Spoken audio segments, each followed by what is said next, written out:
हे everyone, तो good morning and welcome back to your own channel, जिसमें हम लेकर के आते हैं आपके लिए स्टडी रिलेटेड यूजफुल वीडियोस।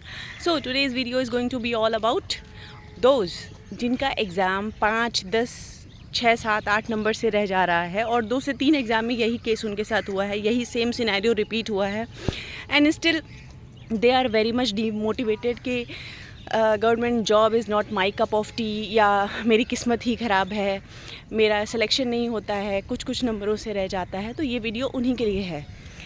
पहली चीज़ है, 2-3 केसेस होते हैं जिसमें ऐसा होता है। एक, आपने तैयारी की है, बस 80% पे पहुँच के आप आराम करने लगते हो। आपको ये लगता है कि मेरा सिलेबस पूरा है, जबकि आपका सिलेबस पूरा नहीं हुआ होता है। तो सबसे पहले अपना जो भी सिलेबस है उसको मैक्सिमम कंप्लीट करके, और मैं ये नहीं कहती कि सिलेबस कंप्लीट करके ही मॉक टेस्ट लगाओ।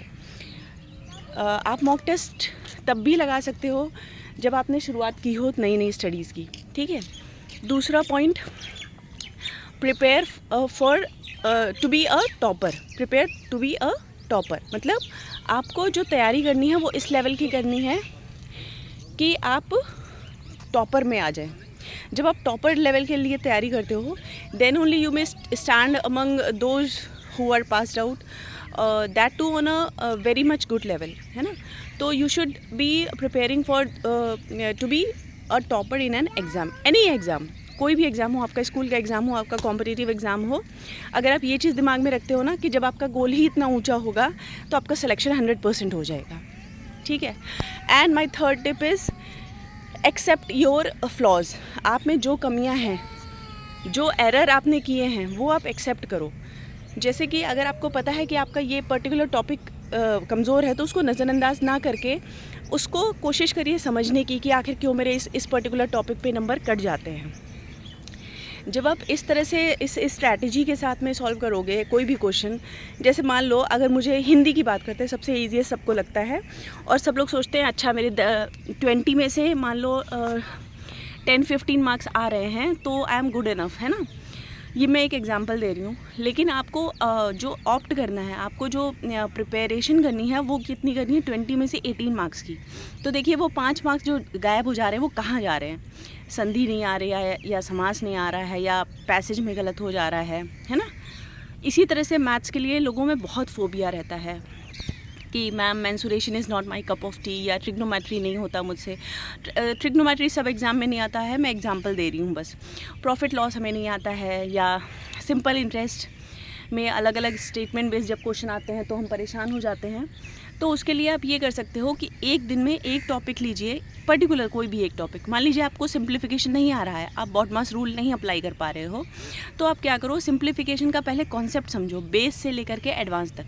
फिर उसके बाद में उसी दिन 5 से 10 क्वेश्चन एटलीस्ट सॉल्व करिए, तब वो कॉन्सेप्ट आपके दिमाग में बैठता है। हम लोग क्या करते हैं, एक कॉन्सेप्ट समझ में आ गया, दूसरे पे स्विच कर जाते हैं, जबकि एक दिन में एक को ही टारगेट रखिए सो दैट हमारा माइंड उसको रिटेन कर पाए। और इंग्लिश में अगर आपकी वोकैबुलरी वीक है तो मैं ये कहूँगी हर रोज़ 1 घंटे इंग्लिश को दो। ऐसा नहीं है कि इंग्लिश की वोकैबुलरी आपको एक दिन में बिल्डअप हो जाएगी। आप 1 घंटे में टारगेट क्या रखेंगे कि 5 से 10 सिनोनिम, 5 से 10 एंटोनिम, ज़्यादा नहीं। फिर उसके बाद में active passive, then you may opt for indirect, direct, active passive, और आपका सेंटेंस इम्प्रूवमेंट, फिर fillers, then preposition, then articles. तो ये सारी चीज़ें आप कर सकते हो। उसके बाद में आता है आपका रीजनिंग। तो रीजनिंग में देखिए, अगर आप बैंकिंग की तैयारी कर रहे हैं, रीजनिंग बहुत इंपॉर्टेंट रोल उसमें होता है। फिर टीचिंग एग्ज़ाम में भी रीजनिंग बहुत इंपॉर्टेंट रोल होता है। तो आपको वो दोनों चीज़ों पे ध्यान देना है कि हमारे जो रीजनिंग के टॉपिक्स हैं वो 1 बाय 1 हम क्लियर करते चलें। बहुत कंफ्यूजिंग होती है, टाइम टेकिंग होती है, no doubt questions are very much easy, but still अगर आपका टॉपिक, आपका कॉन्सेप्ट एकदम क्लियर होगा तो वही 20 क्वेश्चन आप 15 मिनट में, 16 मिनट में लगा लोगे। अगर आपका कॉन्सेप्ट वीक है तो आप वही 20 क्वेश्चन 30 मिनट में लगाओगे। And if you are preparing for DSSB, it's all about accuracy as well as speed, है ना। तो आपको क्या करना है, आपको एक्यूरेट आंसर देना सीखना है, प्लस टाइम पे सीखना है। मॉक टेस्ट लगाते समय सबसे बड़ी जो गलती करते हैं लोग कि टाइमर नहीं सेट करते हैं। टाइमर ज़रूर सेट करिए। लोग कहते हैं अरे 10 ही तो क्वेश्चन लगा रहे हैं, आप 10 क्वेश्चन भी लगाओ तब भी आप टाइमर सेट करो कि देखो मैं एक्चुअल में कितने समय में लगा पा रही हूँ। और फिर मेरा लास्ट पॉइंट होता है उन सारी हाउस वाइफ होम मेकर्स के लिए जो ये मतलब कहती हैं कि मैं इन लॉज के साथ रहती हूँ, मेरे बच्चे हैं, मेरी शादी हो गई है, मेरा हस्बैंड सपोर्टिव नहीं है, इसलिए मैं नहीं।